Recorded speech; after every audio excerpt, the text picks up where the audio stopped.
Bismillahirrahmanirrahim. Assalamualaikum warahmatullahi wabarakatuh. Salam sejahtera bagi kita semua. Saudara-saudara warga masyarakat Sumatera Utara yang saya hormati, pada kesempatan sore hari ini kita berjumpa kembali dalam press release update COVID-19 Provinsi Sumatera Utara. Live streaming ini akan ditayangkan setiap hari kerja pada pukul 16.00 waktu Indonesia Barat. Saudara-saudara warga masyarakat Sumatera Utara, menjelang pelaksanaan new normal di Sumatera Utara, pandemi COVID-19 masih akan terus berlangsung. Berakhirnya pandemi ini akan tercapai bila sudah ditemukannya vaksin yang sesuai untuk COVID-19 di Indonesia. Atau seluruh masyarakat Sumatera Utara telah imun atau kebal secara alamiah terhadap COVID-19 ini. Vaksin adalah bibit penyakit, dalam hal ini antigen virus atau virus corona, yang sudah dilemahkan dan digunakan untuk menstimulasi imunitas tubuh manusia tanpa menimbulkan gejala klinis penyakit. Vaksin dapat digunakan secara aman terhadap orang-orang yang berisiko tinggi dan memiliki komorbid terhadap serangan COVID-19, sehingga dapat digunakan secara luas di masyarakat. Untuk menanggulangi virus corona, setidaknya 2/3 masyarakat harus divaksin. Namun realita sampai saat ini, vaksin COVID-19 masih dalam proses pengembangan. Perusahaan farmasi nasional yang sedang mengembangkan saat ini dalam tahap uji klinis dan belum bisa digunakan untuk masyarakat luas. Beberapa hambatan yang menyebabkan vaksin lama dalam produksinya antara lain: yang pertama, vaksin harus benar-benar menimbulkan imunitas terhadap strain virus corona yang ada di Indonesia. Yang kedua, vaksin harus melalui beberapa uji klinis yang membutuhkan waktu berbulan-bulan, bahkan tahunan, untuk memastikan keamanannya digunakan pada manusia tanpa menimbulkan gejala klinis penyakit dan tidak menimbulkan efek samping yang berarti. Yang ketiga, vaksin harus diproduksi dalam jumlah besar yang membutuhkan bahan baku yang banyak dan biaya yang besar. Kekebalan tubuh atau imunitas alamiah tubuh bisa didapatkan oleh seseorang bila yang bersangkutan pernah terpapar virus corona.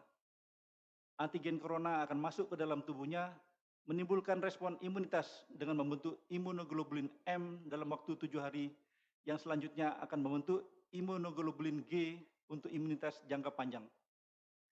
Yang menjadi perhatian adalah virus corona akan menimbulkan gejala klinis terhadap sebagian orang yang rentan seperti demam, batuk, dan sesak, bahkan menimbulkan gejala yang berat pada orang-orang lansia dan berpenyakit kronis. Untuk itulah langkah terbaik kita saat ini adalah memutus rantai penularan corona yang ada di wilayah kita, Sumatera Utara. Roda kehidupan harus terus berjalan. Keluarga kita di rumah membutuhkan makan. Kita harus bekerja mencari nafkah untuk keluarga kita. Pada masa pandemi COVID-19 ini, kita tetap dapat bekerja dengan aman tanpa tertular corona bila kita melaksanakan protokol kesehatan pencegahan COVID-19. Gunakan masker pelindung hidung dan mulut saat bekerja, cuci tangan dengan sabun dan air setiap selesai kontak, dan menjaga jarak dengan orang lain sejauh 1-2 meter, serta hindari kerumunan. Cukuplah bagi kita berbicara dan berkomunikasi dengan orang lain dengan jarak 1-2 meter. Hendaklah kita bijak dalam bekerja. Jangan sampai kita tertular COVID-19. Kita akan diisolasi 2 minggu, sehingga kita tidak bisa mencari nafkah untuk keluarga kita. Di samping kita akan membawa virus penyakit ke keluarga kita di rumah. Saudara-saudara warga masyarakat Sumatera Utara, update terakhir yang berhasil direkap gugus tugas percepatan penanganan COVID-19 Provinsi Sumatera Utara hari ini, Jumat, tanggal 19 Juni 2020, pukul 16.25 adalah sebagai berikut. Orang dalam pemantauan sebanyak 899 kasus, pasien dalam pengawasan sebanyak 177 kasus, COVID-19 positif terkonfirmasi bertambah menjadi 1.024 kasus. Meninggal dunia tetap seperti hari kemarin sejumlah 67 orang, dan penderita yang sembuh meningkat menjadi 249 orang. Penanganan COVID-19 Sumatera Utara untuk mengobati penderita-penderita COVID agar tercapai kesembuhan. Rumah sakit rujukan COVID yang merawat penderita-penderita COVID terus mendapatkan support obat-obatan untuk pasien dan suplai yang mencukupi alat pelindung diri bagi petugas kesehatan agar aman dalam merawat pasien. Saat ini tercatat Rumah Sakit Marta Friska merawat 73 pasien dan Rumah Sakit GL Tobing merawat 60 pasien COVID.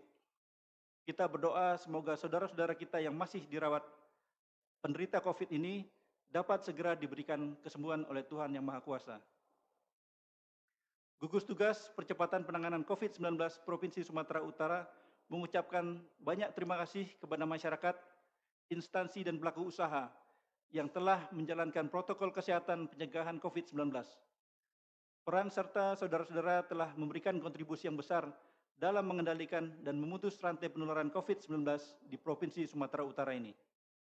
Dengan menjalankan protokol kesehatan, berarti tidak saja menjaga keselamatan diri kita, tetapi juga menjaga dan melindungi keselamatan keluarga kita di rumah dari COVID-19.